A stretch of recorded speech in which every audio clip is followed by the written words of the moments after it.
We'll have you talk about this discussion after the letter of approvals. Okay. Okay.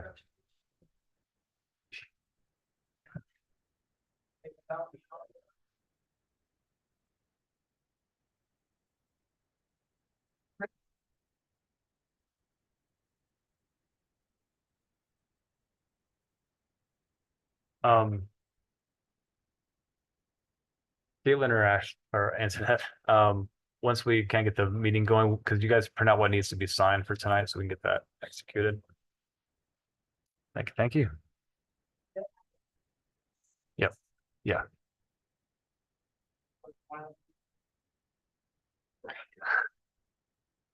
You get your fire put out. Oh, at work? Enough. Enough. Yeah. But you don't want to do an update on your 2-hour debut. Oh, yeah. I was just gonna mention it at the end. That's all good. Okay, I think we're ready to call it order. Okay. You're ready. So you go to the bottom. Right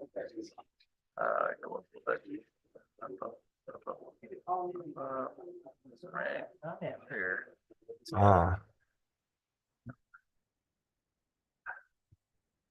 Okay. So then, yeah, normal roll call. Okay.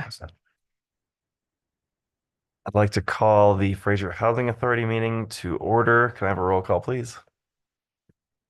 Katie Fisher, Adam Quicklin.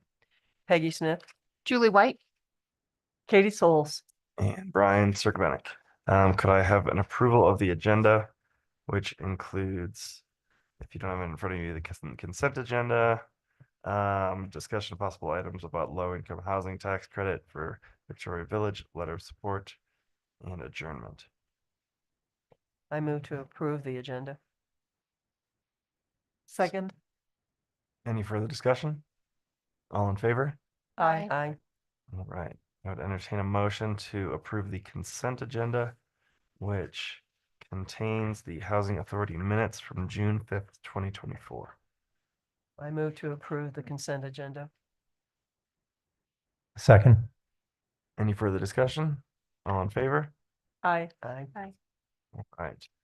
Moving on to discussion and possible action, low-income housing tax credit for Victoria Village, letter of support. Michael. Thank you, Mayor or Chair. So what we have here is just 2 different letters. These could actually be approved by one motion if you would like. These are just requirements for the CHAF application that's part of the checklist. The first one is confirming that went through an RFP process.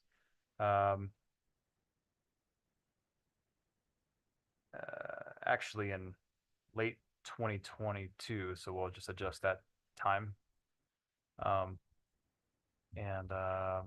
Second paragraph. Yep. Where it says early 2023. Yeah. Okay. We went through the RFQ process actually late 2022, August. So just saying that the Fraser Housing Authority will become a special limited partner in the project for the sole purpose of providing property tax exemption. And we'd be looking at sales and use tax exemption during construction in accordance with state law.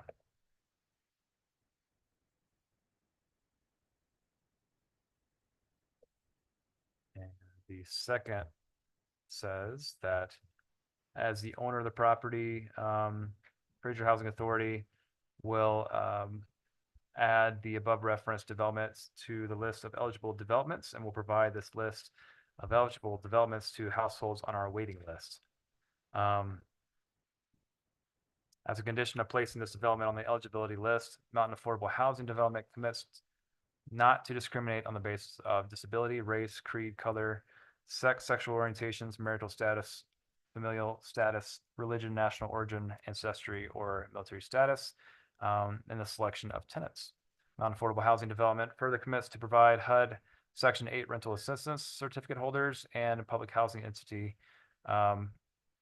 waiting list with first priority status for unit vacancies. So this again is just a requirement for these chat applications that you maintain a wait list for these types of developments, and you do not discriminate based on those criteria that I just listed. Any discussion about it? Is that everything? I feel like there's more. I mean, is that the Colorado fair housing or is that the list? I believe it's just the chat application. I feel like You miss it. hair is even like on there now, like, I feel like it's just been changed recently. It's a form letter, so it may not Okay. have caught up for this round. Okay, I actually would suggest that you get staff approval to do the letter, because that part about section 8, I think we actually were taking out because it only applies in some certain, anyway, there might be some small changes, which we could incorporate other changes, additions as well, but You need the letter of support today. for your application tomorrow. yeah, technically just by 5 p.m. tomorrow, so. We'll definitely support it. Mhm. Yeah, I just want to check with, I'm remembering, there's been a mountain of effort, over the last couple of weeks to get this done. And I'm remembering that I thought we had a slightly slimmed down version of that letter that may not have made it to you, so. So it sounds like you could approve a motion for allowing the town manager to approve these letters to meet the requirements for the CHAP application. That way allows me to replace the signature block with my name instead of with the chair of the housing authority. So moved. Any further discussion? All in favor? Aye. Any opposed? All right. And with that, Matt, just want to take a minute to just kind of talk through what some of the conditions that we're looking at for moving forward with this lease. Yes, so thank you guys for the effort that you all put in also here, because it's been a team effort, which is a great point to start with. For 18 months, we've been engaged with you guys, and we view ourselves very much as your team to get this project done. So when you're unhappy about things, we want to, hear about it. Feel free to write an email, call, or whatever, not wait till a meeting. And one of the things that we doesn't make anybody happy is when costs go up, right? So I wanted to talk briefly about the infrastructure cost, and then the process going forward. So like we kind of went through infrastructure already, but just to make sure everyone's clear, we've spent a lot of time using, folks that work in the valley, professional engineers, to generate drawings, and that are all based on the conditions of the site and the desires of the board and the town. And good practice in development, right? And so we've got those drawings. We take them out through Big Valley to go to their subcontractors, some of which are people they always use in the valley, some of which they've used Big Valley has a broader ownership structure now that has more inroads, in the front range. So they've gotten a wide variety of bids. The numbers that we showed you imminent or a few hours ago, whatever, and are increased based on those bids, but they are like feedback, right? We did the work, we put it out, we got feedback. It's not our opinion or anything, and there's no increase in fees or profit or anything. It's just that's the cost of a linear foot of reinforced concrete pipe, et cetera, et cetera. If there's noise about that, and you guys represent the constituents of the town, and so if people are unhappy and they're coming to you, let's talk specifically about where people think they can do better. A lot of these things are going to end up on I think it's called BidNet, which is a bidding platform that sort of anybody can take a look at those drawings and then bid them. And so if somebody comes in at half price, I can tell you that we'd be selecting the guys that came in at half price. So I just want to make sure everybody's clear on that. It's not, we don't have an opinion about it, except that we want to get the project done. Questions? And then the other part is like now that we've got this stuff behind us, we're going to go make an application tomorrow. We do want to sit down and get the development agreement done. This building is going to take care of a good portion of the infrastructure.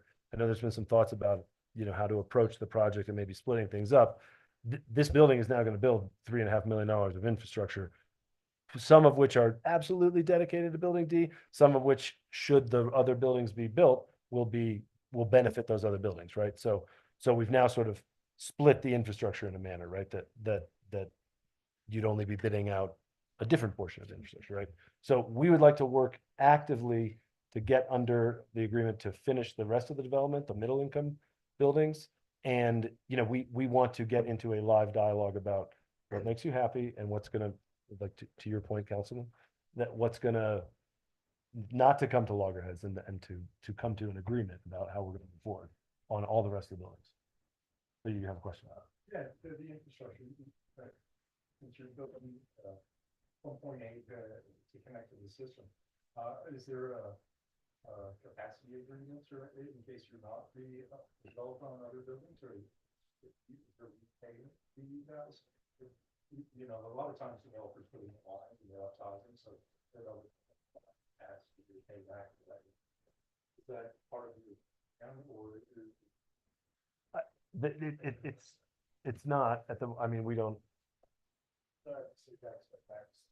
yeah, no, it's, so is he, oh, There you go. You've got one. So I guess to answer that, the infrastructure is sized for the entire development, including all 5 buildings, not just the 3 that we're talking about here. So if the other 2, A, B, and the townhouses don't get built, then theoretically there's some excess capacity there. But they're sized so that when they go in once. and so you're, to- I guess what I was asking is, you're taking on the cost of putting the infrastructure up front. If you do not, and you just said your grand plan is to do all of it. yeah, If you do not have the infrastructure, you take that from the other developers. I think those are the type of details that get borne out in the full development agreement, right? So, I mean, and it is all of our grand plan because we did the RFP process and it got to work, but,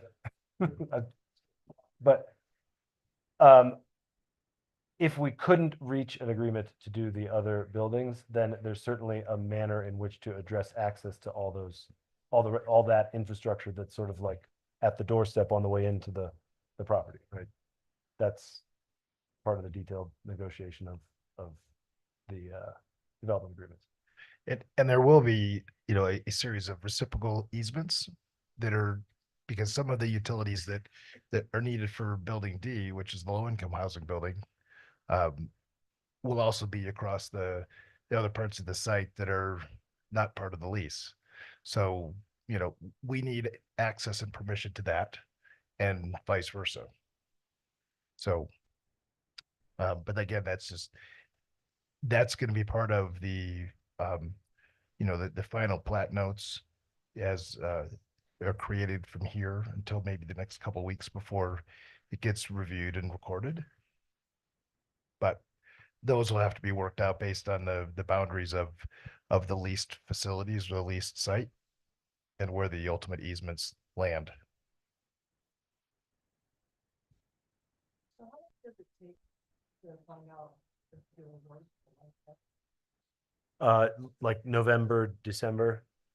I was saying that this round is a little bit larger, a little bit more competitive and a little bit different than the same round last year. So usually what they'd say, so the first 2 weeks of November, but expect it takes longer somehow. So some of those documents are gonna change if the likelihood falls through and we hold on to that, or we just try to submit the next round. So Figuring it out. this lease agreement, it does expire at the end of the year. And it doesn't, if they, let's say that they don't get awarded the LIHTC, we can revisit this. Look at, do we just want to move forward with the same application for the same building? Do we want to include another building on this? We have those options. I don't know if you can do half of a building or not, but if you add more units to the count, it does make your application more competitive because it has more units. It's Right. going to be. Yeah, I was thinking more about the time that you have to put into creating a lot of these documents. Yes. You're talking about doing it now, where we won't know until November if it's necessary. The development agreement between us and the town is necessary should you want us to continue developing the site. I think that I mean, to my sort of a little flowery comments tonight, or more flowery comments tonight, like, we're on your team. We are a team. We've all made a couple of exceptions to maybe the absolute best way to do things to get to the point where we can go make this application, because we think it's important to achieve the overall goal here. That should be the first step in then backfilling the definition of the relationship, which is a development agreement, that, we should start. Can we take tomorrow off and just get the application in, maybe Friday also, start Monday on that? But we should start getting that done.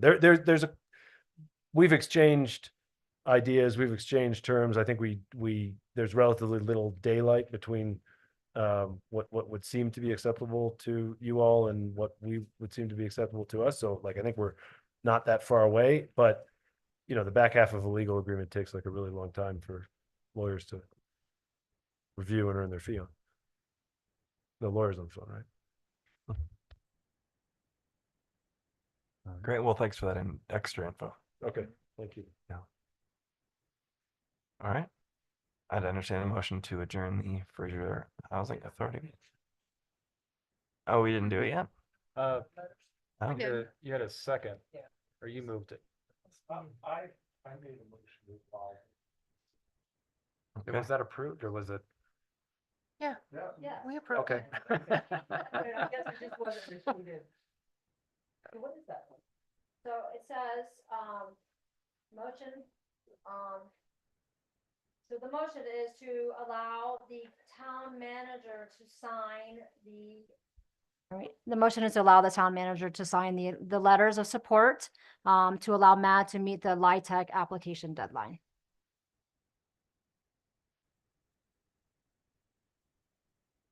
I guess I could move to adjourn. Is there a second? I second. Further discussion? All in favor? Aye. Any opposed? All right. Thanks, everybody. The races. Yes.